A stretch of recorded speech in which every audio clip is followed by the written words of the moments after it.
Ya, nggak mungkin kan masa lagi nusuk orang Allahu Akbar, ya kan repot lagi. Iya. Mendingan jancok ya nggak? Iya. Jancok ya. Bajingan, trot. Gitu. Iya. Lah bener. Daripada Allahu Akbar ceprat, Allahu Akbar gebuk. Berarti menandakan Jadi ya terserah mau didengerin apa kagak, ya kagak jadi masalah buat gua. Yang penting gua pengen ngomong.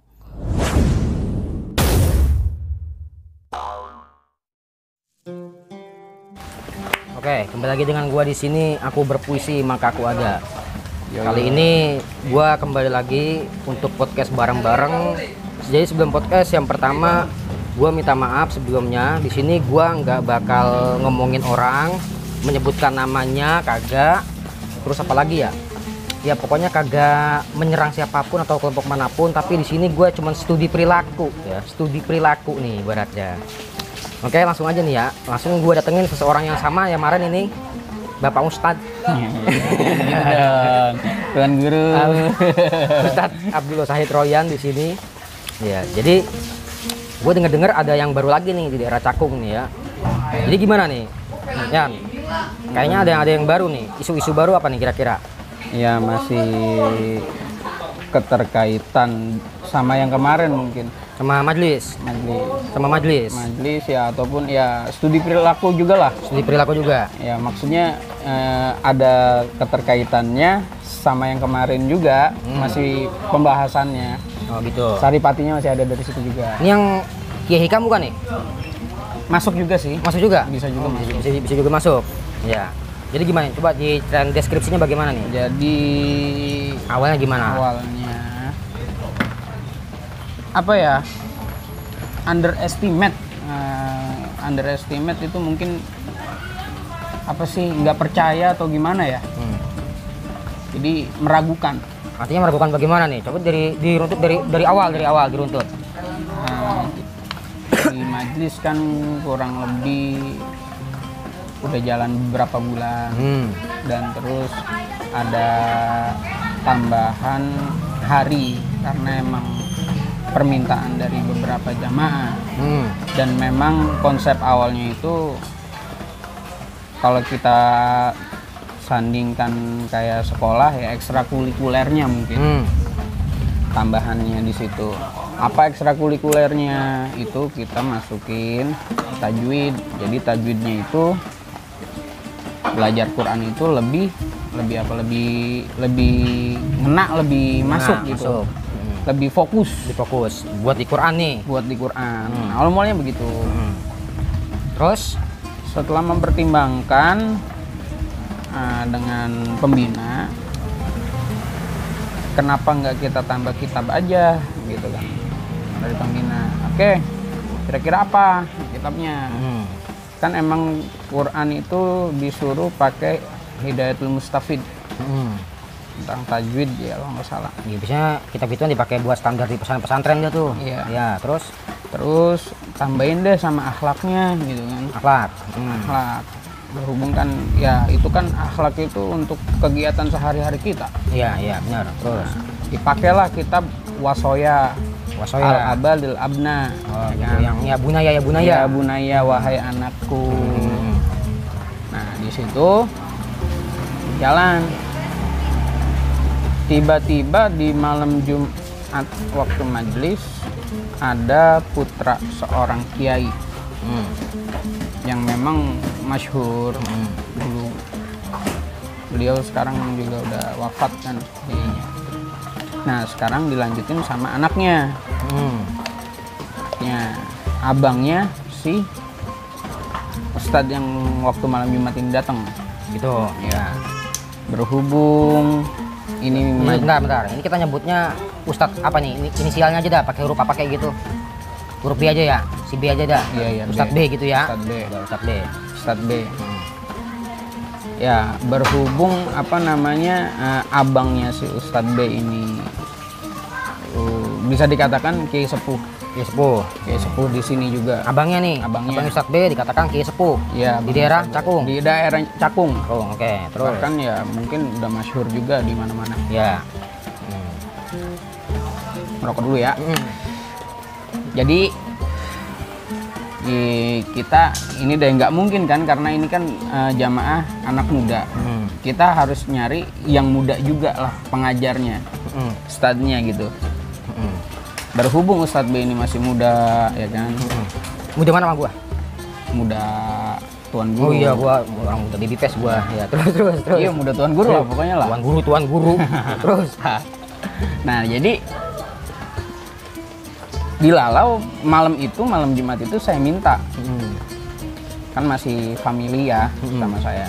Saya kebetulan manggilnya Mamang. Oh, berarti masih ada jalur saudara nih. Masih. Kalau Mamang itu berarti paman ya? Paman. Oke. Uncle. Memang kira-kira malam Jumat Mamang ada waktu malam Kamis Mamang ada waktu kosong nggak? Nah. Ustadz B nih, Ustadz B. Kalau Ustadz B. Nah, Ustadz B ini masih belum bisa memberikan jawaban. Ntar dulu ya, ngerinya ada kegiatan apa tiap malam Jumat gitu. Oh iya, terus saya bilang gini, ya udah deh Mang, kalau gitu nanti sebelum malam Kamis insya Allah saya sowan ke rumah gitu, saya datang ke rumah. Nah iya nggak apa-apa begitu, kata Ustadz B. Ternyata sebelum rencana saya jalanin datang sowan ke beliau, pembina kita alhamdulillah ketemu langsung deh tuh dan membicarakan terkait penambahan jadwal pengajian. Ya. Nah, beliau siap deh. Beliau juga ternyata Ustadz B ini sowan juga ke kakaknya nih yang Kiai Sepuh ini. Dulu sowan apa tuh kira-kira kalau bahasa Betawinya? Minta nasihat, ngadep gitu ya, ngadep nanamu gitu ya. Iya. Tapi lebih condong ke minta nasihat. Iya. Sowan, ya oke. Jadi datanglah ke kediaman abangnya nih, yang Kiai Sepuh. Di sana ngomong, jawaban dari Kiai Sepuh ya tinggal terserah lu. Gimana begitu kan? Karena waktu itu saya yakinnya gini, Bro. Sejelek-jeleknya keturunan orang yang bagus, sebagus-bagusnya kita gitu. Saya yakinnya begitu. Artinya apa? Keturunan orang alim nggak mungkin lah, orang-orang alim itu nggak ada tirakat atau riadohnya untuk keturunannya gitu kan maksudnya. Ya pasti ada riadohnya, doa segala macam. Bahkan kalau kayak Kiai Abdul Karim punya cerita, pengasuh Lirboyo tuh, pendiri Lirboyo, beliau itu puasa selama berapa tahun gitu.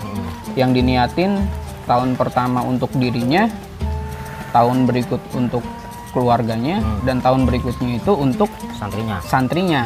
Itu bukan dengar juga itu begitu itu. Iya. Hasilnya apa? Sekarang Lirboyo gimana gitu maksudnya kan? Keturunannya nggak ada yang fasik. Iya. Nggak ada yang fasik ya? Nggak ada yang fasik gitu. Iya. Karena gue pernah dengar juga itu ada yang bilang mengatakan bahwasanya Gus Lirboyo, istilah Gus tuh anak-anak kiai ya. Anak kiai itu fasik gitu ibaratnya. Entah dia ngomongnya bercanda atau enggak. Ya meskipun dia bercanda kan tetap nggak etis. Iya, nggak etis. Fasik. Iya, dikatakan fasik itu keturunan Lirboyo. Iya. Entah dia kurang gaul kali apa gimana ya? Bisa jadi. Iya. Lalu dah bentar. Ini lu kan tadi langsung nyambung ke apa namanya? Ke sesuatu yang nggak disuka nih. Iya. Itu kira-kira sebabnya kenapa kok Ustadz B gitu dikatakan sebaik-baiknya keturunan, mungkin gitu. Ada perkara apa di situ sebenarnya? Ya mungkin pandangan beberapa orang nganggap. Orang-orang mana nih? Jamaah-jamaah yang punya pandangan underestimate atau gimana gitu terhadap Ustadz B. Hanya sekedar melihat dari cover. Ya, lalu udah jelas-jelas dari apa itu yang di bahasa Inggris itu kan, don't judge a book by the cover. Ya kan? Jangan kita menilai suatu buku itu dari covernya aja. Cover bagus, isinya bisa aja jelek. Ya contohnya kayak skripsi lah. Kita disuruh bikin kajian, bikin penelitian. Cover kan harus hard cover. Bagus. Tapi pas kita ngeliat isinya berantakan semua, revisi. Biasa judulnya kan pakai bahasa ilmiah gitu ya, ribet-ribet begitu ya, bagus-bagus. isinya kosong, Isinya kosong gitu. gitu ya. Ya itu maksudnya di situ kita jangan langsung menilai seseorang dong. Kita lihat dulu, kan malah beliau sendiri belum maju, ya kan? Insya Allah maju di malam Kamis. Artinya beliau emang belum mulai mengajar di majelis kita gitu. Iya. Ya nggak usah punya pandangan negatif sama guru, maksudnya begitu. Ya kita mah husnuzon. Bahkan yang doanya Syanawawi Al-Bantani yang waktu guru bilang Allahumma stur. Allahumma stur apa, Guru? Aiba mu'alimi ani. Ya, aiba mu'alimi ani. Jangan ya Allah tutupin. Kan katanya ya Allah tutupin aib guru saya. Ya kan? Terus lanjutannya jangan ngilangin berkah ilmunya kepada saya. Wala tuzhib barokatan ilmihi minni. Ya, barokatan ilmihi minni. Jangan sampai ngilangin apa tuh? Jangan kau hilangkan keberkahan ilmunya dariku. Ya, doanya begitu kan. Minta kalau lagi berangkat ngaji kan bagusnya begitu majlis. Artinya ya setiap orang pasti punya aib, nggak mungkin kan? Iya. Ya kecuali Nabi Muhammad kan, emang udah dimaksumkan para nabi kan, Iya. nggak mungkin ada aibnya atau gimana. Terus masalahnya kalau kata Imam Syafi'i, gue pernah baca di makolahnya itu di kitab Al-Baijuri. Iya. Dia bilang kalau orang nyari temen nih tanpa aib, dia bakal kesusahan. Iya. Apalagi nyari guru nih yang kagak ada aibnya, tambah susah, nggak bakal bisa dapat ilmu dia. Iya. Semua manusia pasti punya aib. Iya. Kecuali Nabi Muhammad dah. Iya. Nah, gitu ibaratnya. Iya. Nah itu kan Nabi Muhammad di zamannya. Iya. Kita juga bisa kan. Kita juga bisa, maksudnya bisa seandainya kita hidup di zaman Nabi Muhammad gitu, nyari guru yang nggak ada aibnya. Iya. Terus lagi juga tadi sempet ngutip, saya catat ini Guru, catatannya nih ini. Waman fataha babat ta'wili li masyayikhi wa ghada an ahwalihim wa wakkala umurahum ilallahi ta'ala wa'tana bihali nafsihi wa jahadaha bihasabi toqotihi fa innahu yurji lahu al-wusulu ila maqasidahu wa zafru bimuradihi fi asro'i zamanin. Nah, artinya itu bentar ya. Artinya itu di sini sempet kita terjemahin bareng-bareng nih Guru sama Guru. Barang siapa senantiasa memberikan penafsiran atau pandangan, justifikasi yang baik atas segala yang berkaitan dengan gurunya, tidak fudul atau usil nih terhadap kepribadian mereka dan menyerahkan semuanya kepada Allah. Apa lanjutannya? Terus lanjutannya itu, dan justru lebih fokus untuk memperbaiki dirinya sendiri. Wa'tana bihali nafsihi, selalu mujahadah, memaksimalkan semaksimal mungkin menundukkan nafsunya, maka murid tersebut akan cepat usul atau tercapai tujuannya dan mendapati apa yang dia inginkan dengan secepat-cepatnya. Artinya apa? Kalau kita nggak ada pandangan buruk, kagak nilai-nilai buruk nih ya sama guru. Intinya kan tadi di sini disuruh makolahnya dari imam siapa tadi lupa tuh, dari ulama. Ya intinya kita selalu berprasangka baik, husnuzon aja sama guru-guru kita. Iya, jangan sampai kita punya rasa apa itu, nggak percaya sama guru gitu. Terus di sini lanjutannya, waman fataha babal i'tiradi alal masyayikhi wan nazri fi ahwalihim wa af'alihim wal bahthi anha. Barang siapa yang kontrak kepada gurunya, usil atau usil terhadap urusan pribadi gurunya dan memperbincangkannya, apa katanya? fa inna dzalika alamatu hirmanihi wa su'i akibatihi wa annahu la yantuju qattun. Maka murid tersebut sulit mendapatkan keterbukaan anugerahnya Allah, akan suram masa depannya, dan tidak akan berprestasi sama sekali. Artinya percuma dia ngaji, bukan ilmu yang dia dapat, malah dia ngedapetin ya ini tadi, nggak ada prestasinya, masa depannya bakalan suram. Dan itu udah banyak kejadian kayak gitu. Contoh, salah satu jamaah murid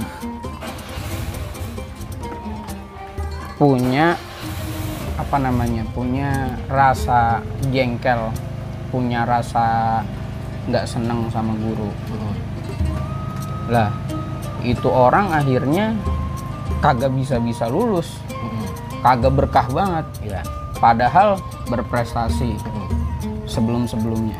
Pas udah masuk ke dunia, selesai sekolah, selesai mondok, nih orang akhirnya apa? Karena punya rasa nggak percaya sama gurunya, dikit-dikit gurunya dibilang ya lu gini lu ngomongin guru, gibain guru gimana sih gitu kan.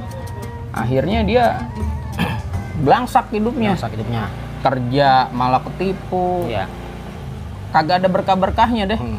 Ngapa-ngapain itu kagak enak, sengsara hidupnya. Itu karena dia nggak percaya sama guru tuh, segitu aja tuh.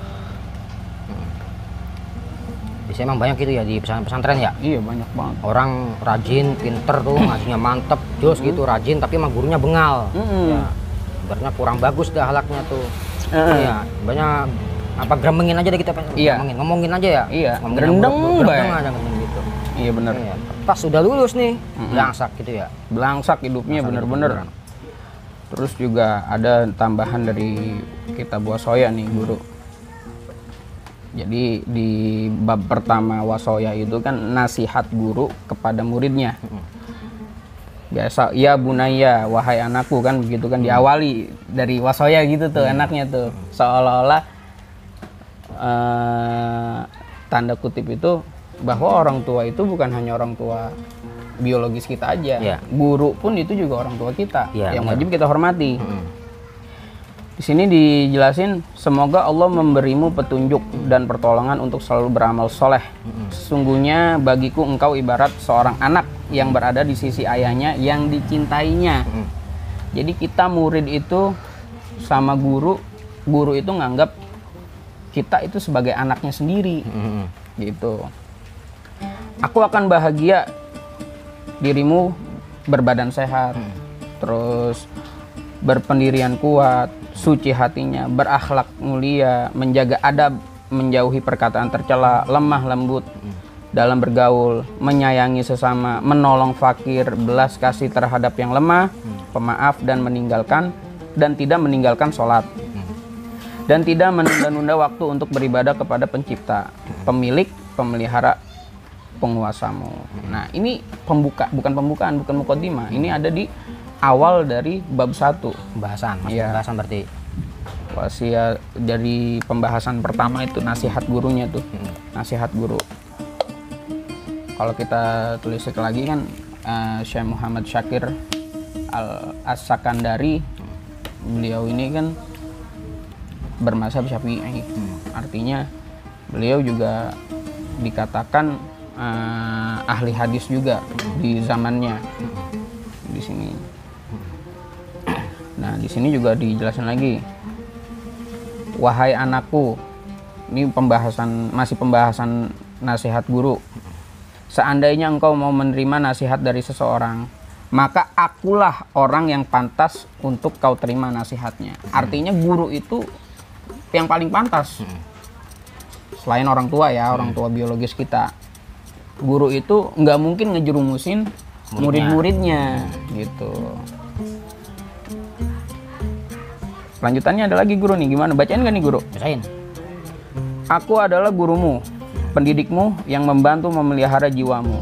Nah, guru itu bukan hanya sekedar memberikan ilmu yang pasti ya, maksudnya kayak ilmu guru matematik.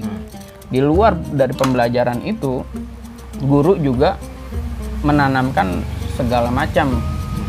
Artinya ketika mengajar matematik mungkin guru juga menyelingi atau dimasukin dah tuh tentang etika, adab atau segala macam. Nggak mungkin guru hanya sekedar ngajar matematik, ngajar nahu, ya nggak mungkin. Hanya sekedar ngajar sorof gitu. Pasti ada adab-adabnya yang dimasukin.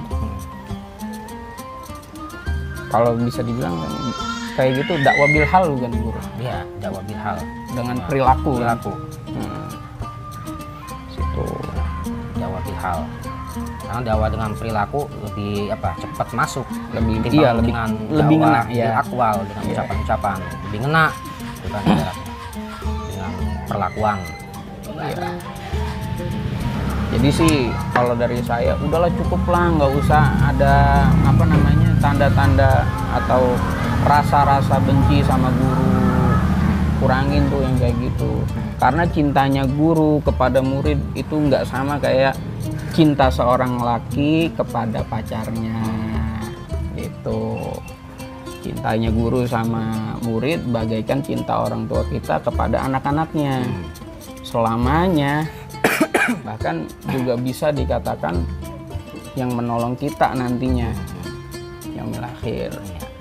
Kan waktu itu guru juga pernah bilang masuk ke dalam neraka, masuk ke surga juga gerombolan Zumaro. Iya kan? Enggak sendiri-sendiri. Iya. Ya kalau kita ikut guru kita insya Allah kita selamat ya gitu ya. Makanya tadi balikin ke mana tuh doanya Imam siapa? An-Nawawi itu kan ya? Iya. Allahumma stur aiba mu'alimi anni. Iya. Terus minni anni katanya, terus apalagi wala tuzhib barokata ilmihi minni. Ini kan kalau secara konsep nahu kan an sama min artinya sama-sama dengan dari artinya dari. Tapi secara maknawinya yang terkandung dalamnya an min itu beda. Kalau an itu kan lewat artinya. Kalau min permulaan ibaratnya. Permulaannya. Jadi artinya aib ya yang kita lihat atau yang kita dengar itu hanya berlalu begitu aja. Jangan sampai aib itu hal yang perkara lewat begitu aja bisa membuat kita celaka gara-gara melihat aib guru kita begitu kan. Apalagi dia mau ngomongin ke orang. Ya kan? Yang kedua yang minni itu wala tuzhib barokata ilmihi minni, dan jangan hilangkanlah keberkahan ilmu guruku daripadaku. Artinya kalau udah ngomongin guru nih aib aja nih ya kan. Udah mini pasti belum ngaji aja nih, baru ngaji udah hilang keberkahannya. Iya betul. Bolehlah ilmu dapat, tapi berkahnya kagak dapat. Iya, malah lebih bahaya. Iya bahaya banget. Iya makanya kalau di di kitab yang dikaji di sini nih, kitab hadis namanya Bulughul Maram. Ya, menjadi balun bumerang buat dirinya sendiri. Artinya kalau ilmu kita dapat tapi kagak berkah, bakal nyelakain kita sendiri. Akibatnya karena apa? Karena kita sering ngumbar aib guru, mungkin begitu. Ngomongin aib guru, kan begitu masalahnya. Apalagi kalau ngomongin guru-guru kita, anak-anaknya pasek, wah. Waduh. Repot. Iya itu terlalu berani lah. Kalau di taklim sendiri kan ada kisahnya itu kan katanya taklimul mutalim. Bahkan kita disuruh menghormati keluarganya guru. Kerabatnya. Ya, kalau kita lihat budaya-budaya Jawa Timur, alhamdulillah nih guru, saya punya temen banyak Gus, gawagis lah bahasa. Gawagis kan. Nah itu di situ, ketika saya lagi soan berkunjung ke rumahnya sekedar main, santri-santrinya itu juga bukan maksudnya kita minta dihormatin gimana ya, tanpa kita minta kayak gitu pun udah hormat juga. Karena apa? Karena diterapinnya itu kita di sana diperlakukan sama kayak Gus, padahal kita bukan Gus gitu loh. Jalan ya pada nunduk, kita lewat. Kan maksudnya budaya-budaya yang kayak gitu yang dulu di sini ada di Cakung. Kalau dengar cerita-cerita dari orang tua kita bahasanya dulu mah kalau kayak Muallim Asmat lewat mah orang pada nunduk. Gitu bahasanya. Murid-muridnya nggak pada berani melihat wajahnya gitu maksudnya. Ya itu penerapan itu juga ada di Jawa Timur dan masih. Kenapa sekarang di sini enggak gitu loh. Gitu. bukan karena ada gap ya, Iya. karena mereka mengaplikasikan apa yang udah didapat ilmunya gitu. Iya. Gitu. Mungkin karena udah luntur karena generasinya kali ya. Bisa jadi. Pada begitu. Makanya nggak jauh-jauh dah. Waktu itu ada Kiai Kafabi mang ke tempat gua ada. Itu ada Cak Mat. Ada lagi adanya siapa tuh Cak Mat yang tinggi juga. Caiman berdua tuh. Berempat sama bininya Kiai Kafabi. Ya itu adabnya dipakai ya. Meskipun dia anaknya Kiai ini jalan di depan gua nunduk-nunduk gitu. Iya. Itu dipakai adabnya tuh. Dia nggak mentingin gua Gus nih. Iya. Nah kan kalau begitu kan misal andai kata dia Gus di kayak gitu, lah kita yang bukan siapa-siapa nih. Iya. Bukan anaknya Kiai, bukan anaknya Habib, Iya. bukan anaknya Syekh. Ya. Kok bisa-bisanya mengatakan seperti itu, punya omongan kepada guru begitu kan ya. Harusnya kita sadar diri mikir. Iya. Iya. Yang udah masyhur aja, ya yang udah masyhur aja, anak-anaknya begitu. tazim gitu. Sama tuan rumah. Gitu masalahnya. Kok kita yang bukan siapa-siapa berani ngatain, fasik. Iya. Itu masalahnya. Makanya di kitab taklim juga ada seorang syekh, dia lagi ngajar ceritanya nih. Tiba-tiba dia berdiri. Besoknya begitu lagi.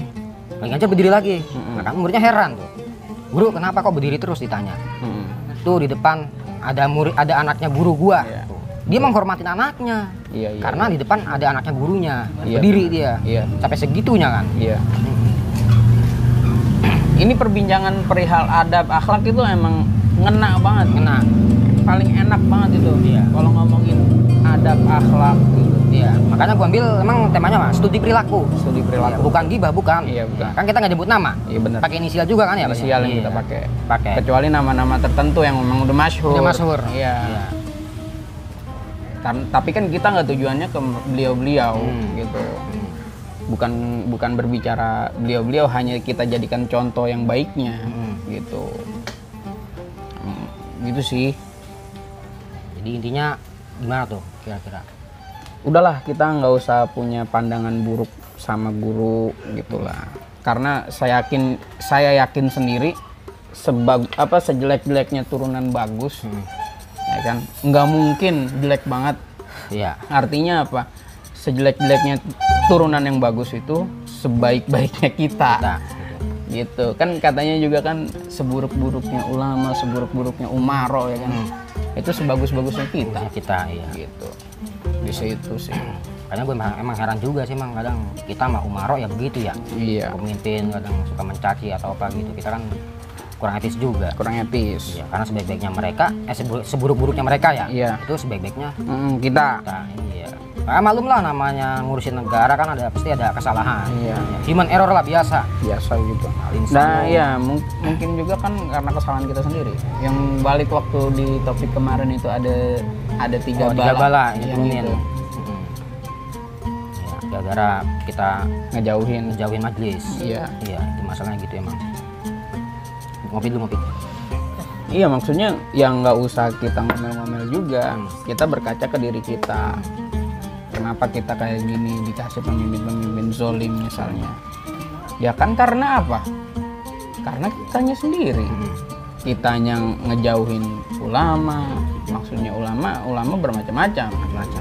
Maksudnya kita ngejauhin majelis taklim lah, gampangnya gitu deh. Ada majelis kita kagak mau datang, kagak mau ngaji. Itu kan apa yang udah dibilang sama Rasul emang benar-benar kejadian. Artinya prediksi Rasul emang benar nyata.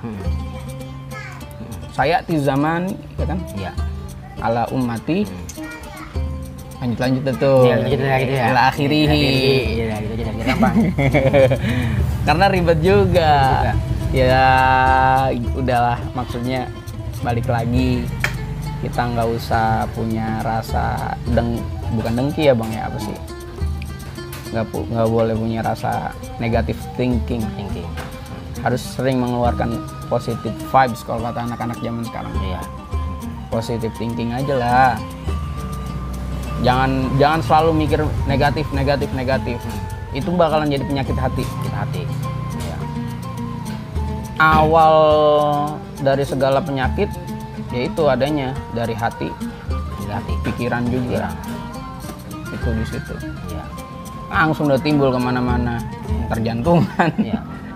Sama juga permulaan dosa besar ya dari hati. Iya. Dari hati ibaratnya gitu. perkara hati emang susah. Karena kita nggak tahu isi hati setiap orang kita nggak tahu. Ya, benar, kecuali orang yang sudah diberikan kasyaf, ya kan? Udah kasyaf, udah tahu lah artinya, udah tahu hatinya orang. Yang orang-orang kayak gitu kan bisa dibilang waliullah ya. Iya nggak guru? Iya mungkin begitu. Bisa dibilang begitu.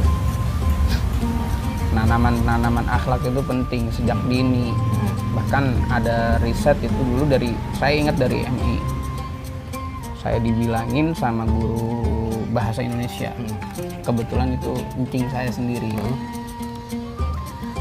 Kalau nanti punya anak di usia dini, setiap tidur malam itu dibisikin yang baik-baik bisikannya.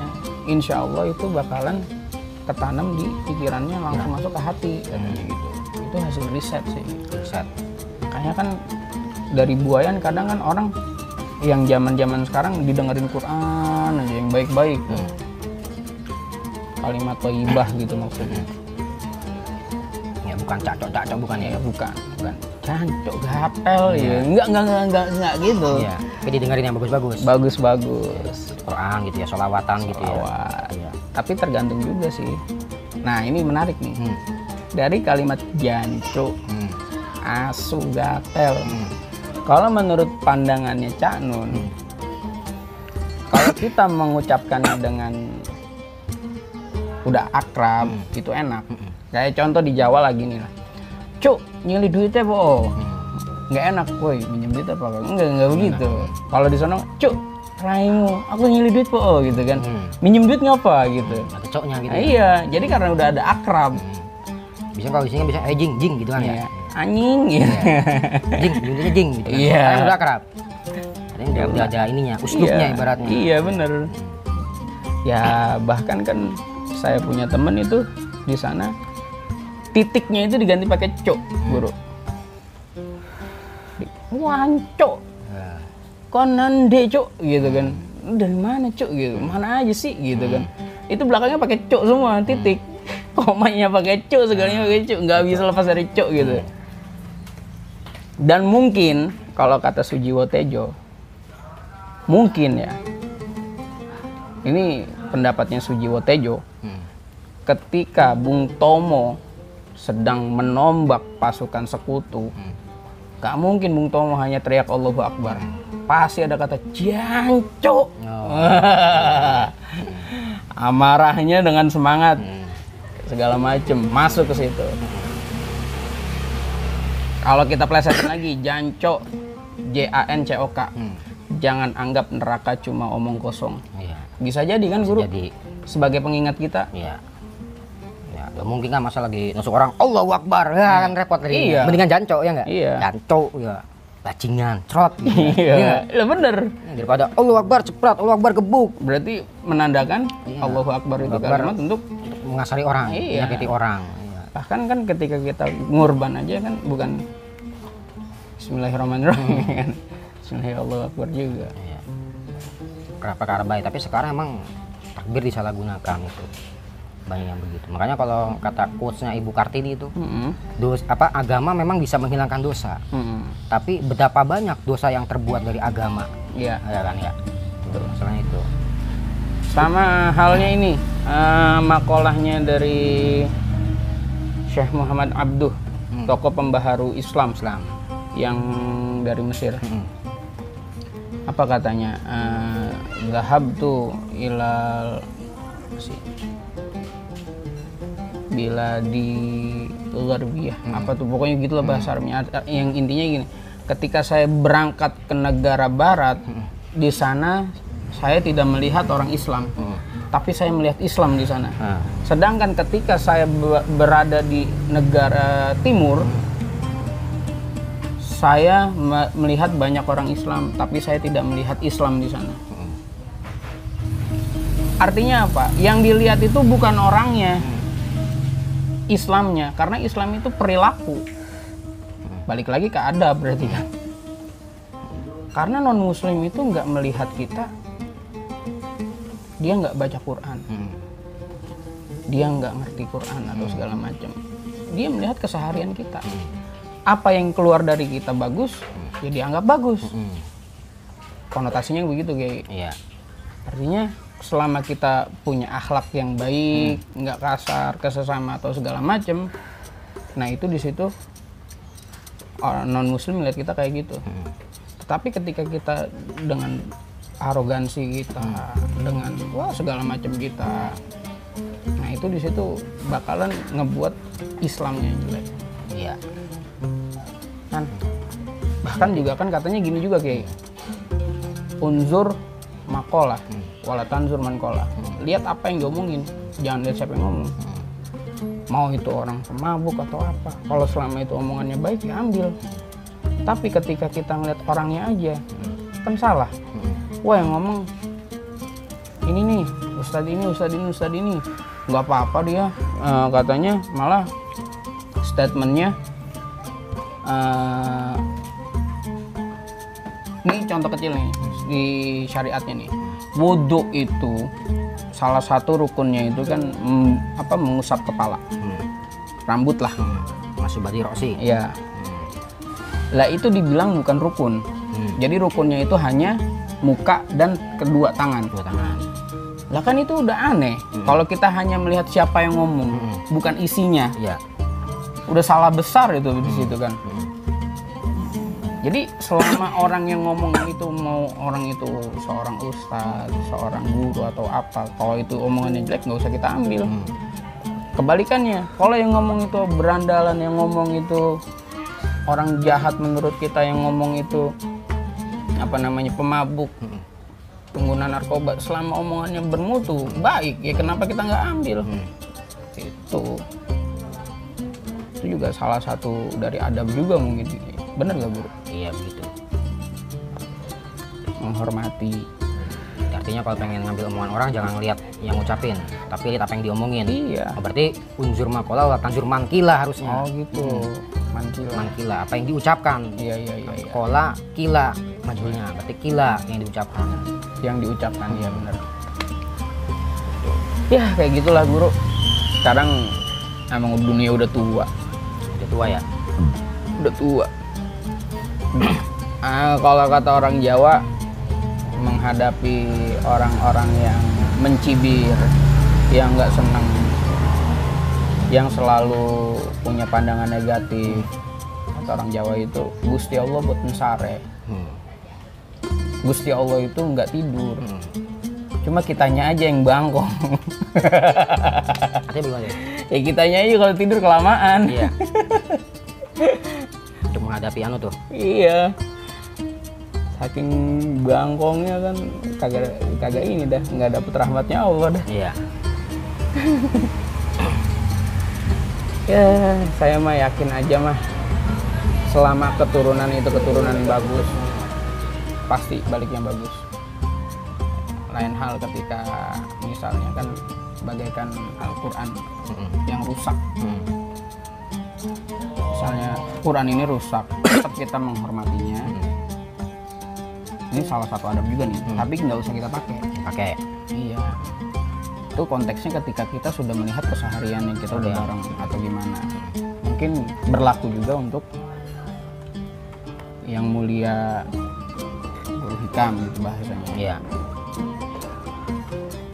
Ya bahasanya ya bagaikan Quran yang rusak.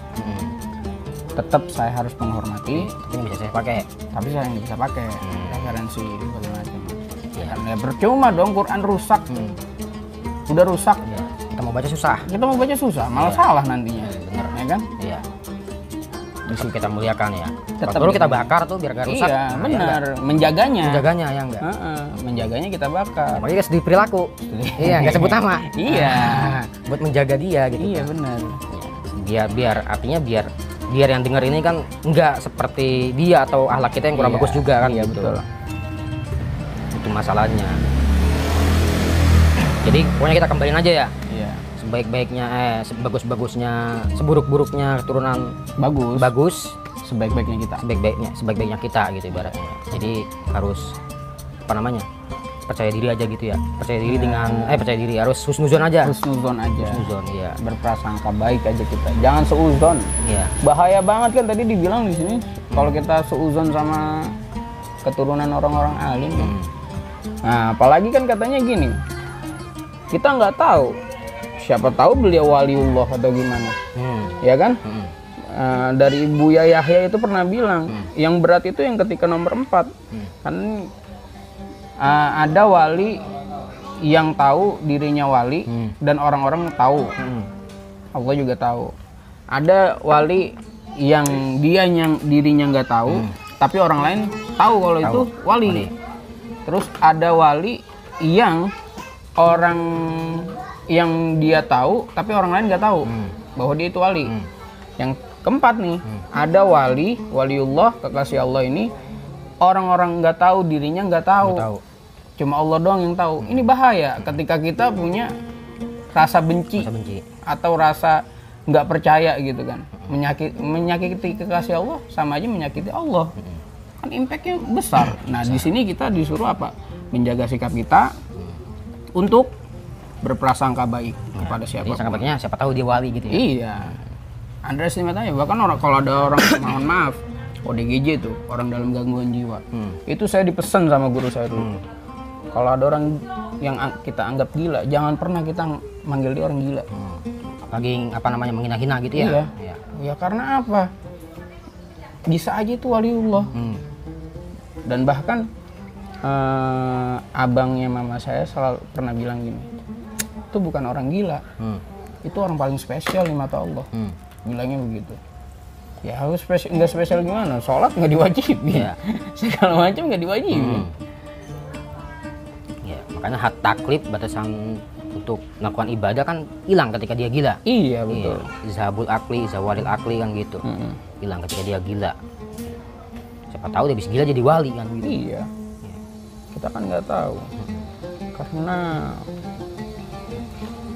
tenggelam dalam lautan cinta kepada Allah. Iya, makanya apa namanya, kalau pengen jadi wali kan ada 2 treatmentnya. Apa namanya, tata caranya. Yang pertama ya kita kayak ngaji biasa dah gitu. Kayak husnuzon aja sama orang gitu kan. Muliain istri. Jangan suzon terus sama orang gitu kan. Itu kan tirakat menjadi wali. Ngaji, sholat, ibadah. Ada lagi yang satu lagi nih. Gimana tuh? Yang dia apa namanya, emang dari dulu udah ditulis nih bakal jadi wali meskipun awalnya dia itu buruk. Ada yang begitu. Ada yang begitu, itu yang bahaya. Sekiranya kita lagi suuzon sama orang yang nomor 2 ini nih, repot. Masalahnya kan gitu. Bahkan orang yang pertama nih, kayak misal kita ada pengen jadi wali nih kan. Pengen jadi wali. Kita belajar ngaji, fikih, tasawuf, macam-macam dari infan ilmu. Nah, itu pun gerbang kewalian belum tentu dibuka sama Allah. Artinya ketika kita udah mencapai puncaknya wali ini, masih ada gerbang menuju kewalian tuh. Itu belum tentu Allah buka. Masih nunggu waktu yang lama, pasti kan begitu. Nah, kalau yang kedua, ini emang udah ditulis dia bakal jadi wali meskipun awalnya buruk. Ya, siapa tahu dari keburukannya itu kan dia menyembunyikan kewaliannya. Siapa tahu kan begitu. Makanya ada yang bilang begini, saya muhajirin tuh ya. Katanya ya maaf, ada yang mengatakan bahwasanya saya muhajirin yang pengarang kitab Misbahul Zolam. Ya kesannya begitu kadang. Ya kadang suka megang-megang cewek begitu, nempel cewek, kadang kecing berdiri begitu kan. Siapa tahu dia menutupi kewaliannya. Buktinya apa? Lah masa iya seorang syekh begitu muridnya alim juga? Kan nggak mungkin. Dia seorang yang buruk. Siapa tahu dia sedang menutupi kewaliannya. Nggak mau ditampakkan. Kan begitu masalahnya. Tuh dia.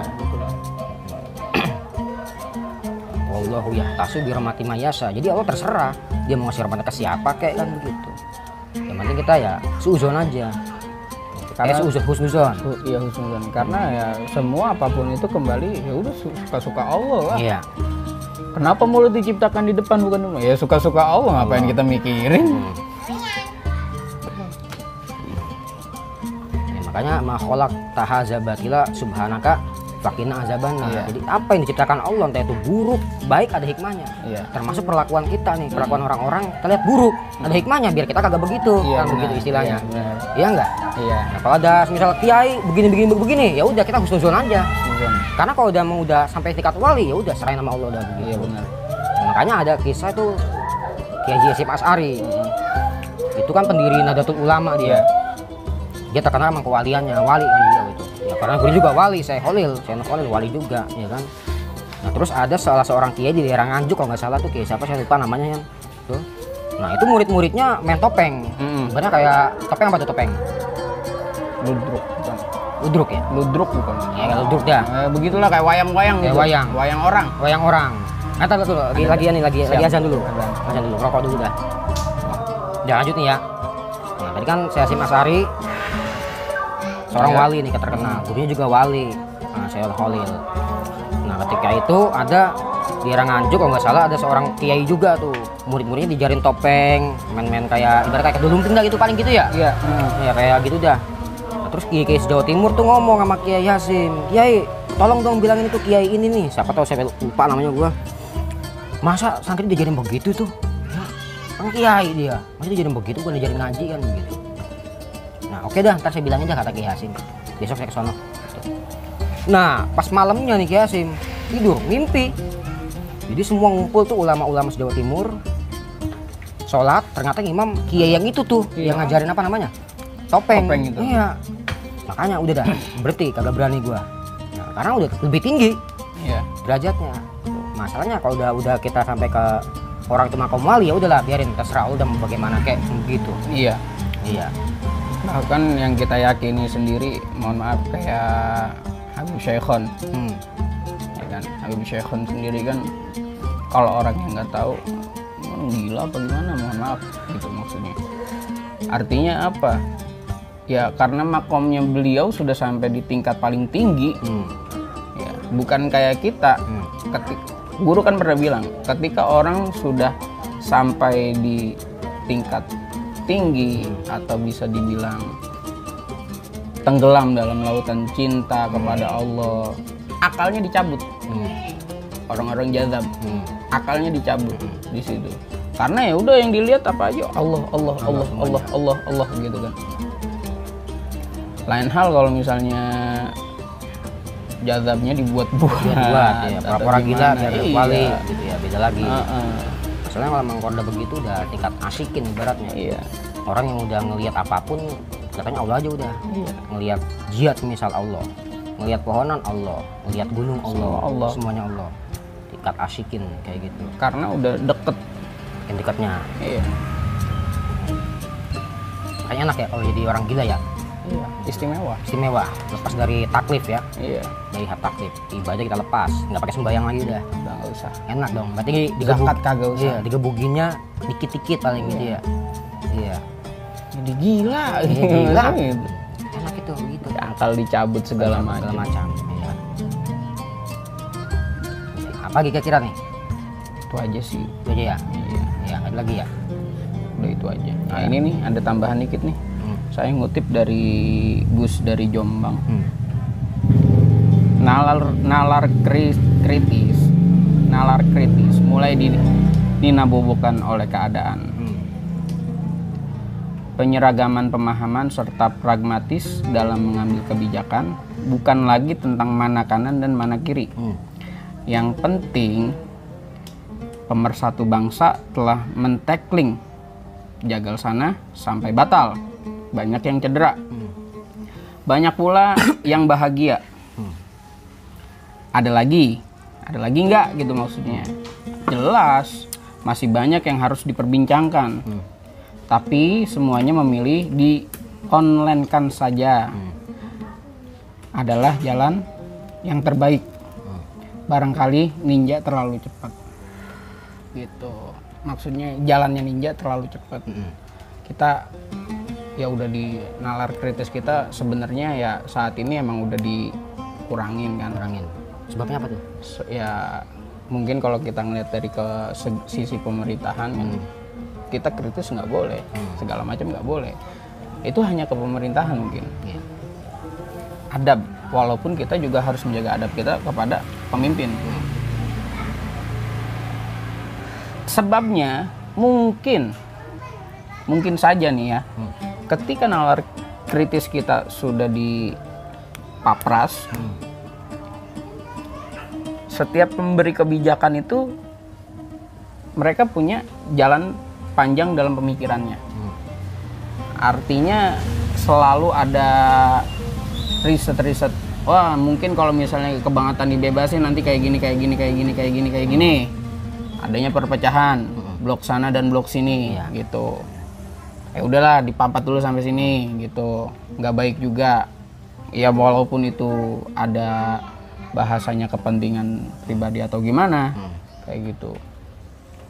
Terus lagi bisa aja yang namanya kepentingan pribadi itu nggak hanya ada di ranah politik ataupun pemerintahan. Di sini pun juga ada mungkin, ada bahasanya. Kenapa? Karena anggapan saya nggak mungkin orang nggak mau mencari keuntungan. Insya Allah kalau kita di sini mencari keuntungan untuk semuanya, semuanya untung gitu. Untungnya apa? Untungnya biar karena adanya studi perilaku ini, biar orang-orang nggak ngelakuin keburukan-keburukan yang ada. Iya, meskipun kita nggak menutup kemungkinan kita juga buruk. Iya. Kita juga jauh dari kata sempurna kan. Iya. Jadi ya, gue sih pribadi persilakan aja. Kalau pengen ngomentarin gue ya silakan. Nggak apa-apa. Mau sebut nama gue juga kagak masalah. Iya, nggak jadi masalah. Nggak jadi masalah, iya. Mau dipakai inisial juga nggak masalah. Iya bener. Iya. Silakan, nggak apa-apa. Silakan. Ya kita terbuka kan. Terbuka. Ya lu seharusnya begini. Ya nggak jadi masalah. Kalau selama itu masukannya ngena buat kita, ya kita pakai. Iya. Kita nggak ngeliat siapa yang ngomong, kita nggak lihat siapa yang komentar. Selama komentarnya itu bagus, bukan kritis dalam artian menjatuhkan, ya kenapa enggak gitu kan? Karena sekarang bahkan ketika saya sowan ke kiai-kiai sepuh sini, jangan pernah dengerin omongan orang yang jelek-jelek, tanda kutipnya di situ, redaksinya. Bukan maksudnya keseluruhan kita ambil begitu aja. Jadi jangan dengerin omongan orang lain itu mau baik mau buruk gitu. Yang baik kita jangan dengerin gitu. Enggak juga. Artinya yang baik ya kita ambil. Yang nggak baik ya kita buang. Iya. Mungkin Guru ada tambahan? Iya, kalau ngomong tentang kritis ya. Sebenarnya gue lagi lagi ini gelisah gitu ibaratnya. Tentang ini omongan orang gede deh ibaratnya. Iya.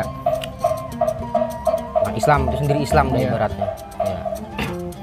Kan di ayat inna dina indallahi Islam.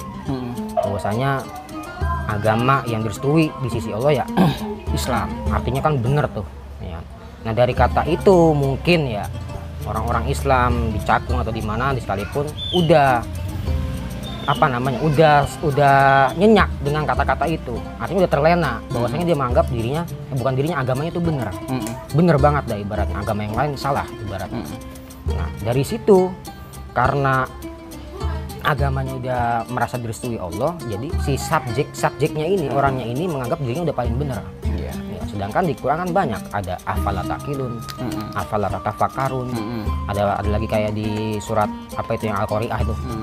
Al-Qari'ah, Mal-Qari'ah, wa ma'adroka Mal-Qari'ah. Kan itu pertanyaan semuanya. Apa yang kamu tahu tentang Al-Qari'ah? Kan pertanyaan semuanya. Jadi ya mikirnya bahwasanya Islam itu harus terus mencari terus, mengenal dan mengenal. Artinya begitu. Contoh semisal kalau di Islam kan di Quran kan cuma ada perkataan dirikanlah sholat, puasa, zakat. Tata cara kan kita gak tahu. Otomatis kita harus buka kitab-kitab fikih klasik kan begitu. Begitupun dengan kehidupan. Kita jangan terlalu cepat menilai orang itu buruk ibaratnya. Jangan menganggap diri kita paling benar. Betul. Dan kita harus terus mencari sebenarnya begitu. Jangan karena kita ternyenyak dengan Islam itu agama benar, kita menyalahkan yang lain kan begitu. Apalagi sampai-sampai kita memusuhi Islam sendiri. Itu yang repot masalahnya. Jadi kita bersikap kritis dalam terus mencari kebenaran. Meskipun kebenaran manusia itu sifatnya dinamis, terus bergerak. Karena kebenaran yang absolut, yang mutlak, yang tetap itu hanya Allah yang punya. Kita kan terus mencari, bukan udah merasa paling benar. Betul. Jadi sehingga dari situ, udah orang-orang Islam males untuk mencari lagi. Udah merasa benar. Itulah yang mungkin menjadi banyak pertikaian sekarang gitu. Cuma gara-gara politik jadi begini negara kita kan begitu. Jadi salah menghina ini, menghina itu gitu kan. Cuma gara-gara perlakuannya begini, Ustadz B, jadi ada yang ngomong begitu kan, masalahnya begitu. Ya, kita harus mencoba menelisik lagi, mencari yang lain gitu kan, mencari, ada yang bagus kita ambil. Jangan yang jeleknya aja kita. Emang bener agama kita paling benar menurut kita kan begitu, karena ada ayatnya tadi itu inna dina indallahil Islam ya, tapi kita harus terus mencari. Kalau nggak dicari-cari ya udah kita akan merasa paling benar. Udah merasa paling benar, kita akan menjadi orang yang paling nggak benar. Udah itu aja. Iya itu aja ya. Ada lagi tambahan nggak? Ya mencari tadi itu ya, mencari dan terus mengenal. Mengenal. Nah, ya kalau mengenal itu berarti kan ta'aruf. Ta'aruf itu dari wazan tafa'alah. Betul nggak?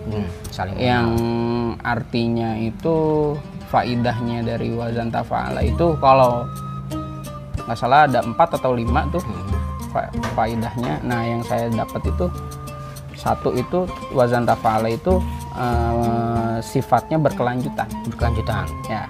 Berkelanjutan artinya ketika kita ta'aruf itu mengenal itu nggak sebatas udah di sini aja, tapi terus menerus gitu ya, berkesinambungan terus. Kita kapan selesainya ya mungkin waktu kita meninggal. Sama kayak kita belajar juga kan ta'aruf juga, mengenal ilmu segala macem. Bener. Bahkan kan Rasul juga nyuruh kita belajar disuruh dari buayan hingga liang lahat gitu. Itu di situ aja sih mungkin. Iya, utlubul ilma minal mahdi ila lahdi. Iya. Kita harus terus belajar mulai dari lahir ya, buaya sampai kuburan. Iya. Kita harus belajar kayak gitu. Itulah tadi yang wazan tafa'ala itu. Berkesinambungan, berkelanjutan, saling berkenal kan, ada kaidah apa musyarakah bainas nain. Ada ketimpangan, timbal balik ibaratnya. Saling mengenal gitu. Itu juga nggak menutup kemungkinan untuk yang udah berkeluarga atau apa gitu kan bahasanya. Karena ta'aruf itu nggak hanya sekedar kita sampai di pelaminan aja. Kalau kita pengen nikah kan anak-anak zaman sekarang kan ngomong ta'aruf gitu kan, nggak pacaran ta'aruf gitu. Nah akhirnya dia menikah, udah nggak dita'arufin lagi. Padahal itu seharusnya harus terus-terusan. Mungkin karena adanya perceraian atau apa, karena ta'arufnya hanya sebatas perkenalan aja. Iya, di situ aja. Ketika dia udah jadi pasangan yang sah, dia nggak saling mengenal terus-terusan. Iya benar. Tak kenal maka tak sayang. Ya intinya situ aja dah. Kita hargain segala perbedaan ya. Karena namanya perbedaan itu merupakan apa namanya? Penegasan. Penegasan dari rahmat Allah. Allah buat berbeda-beda. Kita harus saling menghormati. Udah di kotak-kotakin kok. Al-ikhtilafu fi ummati rahmatun. Perbedaan dalam umatku adalah rahmat. Tapi masalahnya sekarang perbedaan sekarang ini menjadi bukan rahmat tapi laknat. Nah, itu dia tuh masalahnya. Dikit-dikit beda marah, dikit-dikit beda ngamuk. Iya benar. Iya. Lu beda, nggak bisa lo ngajar sini, gitu kan. Masalahnya. Nggak boleh ngajar sini. Aduh, susah. Ya, udah sendok ini tuh. Iya. Ya, udah. Oke. Cukup selesai sampai di sini. Mungkin kalau ada yang pengen komentar silakan. Atau pengen podcast bareng silakan juga. Atau ada yang pengen komentarin kita berdua silakan juga. Pengen balas podcastnya silakan juga. Mau pakai inisial kita nggak masalah. Pengen nyebut nama kita juga secara langsung nggak masalah juga. Nggak jadi masalah. Iya, kita nerima gitu kan. Kalau kata Buya Syakur sebagai Jibril kita yang menasihati kita. Betul. Ya enggak? Iya. Kan Buya Syakur pernah bilang begitu tuh. Saya juga bisa kayak Nabi Muhammad. Asalkan di kiri kanan saya ada Jibril. Iya. Sekarang Jibrilnya omongan-omongan orang. Iya betul. Iya.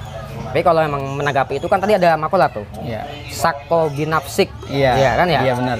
Fakalamun nas layantahi. Iya. Trust yourself. Ya kan. Iya. The people gossip is never end.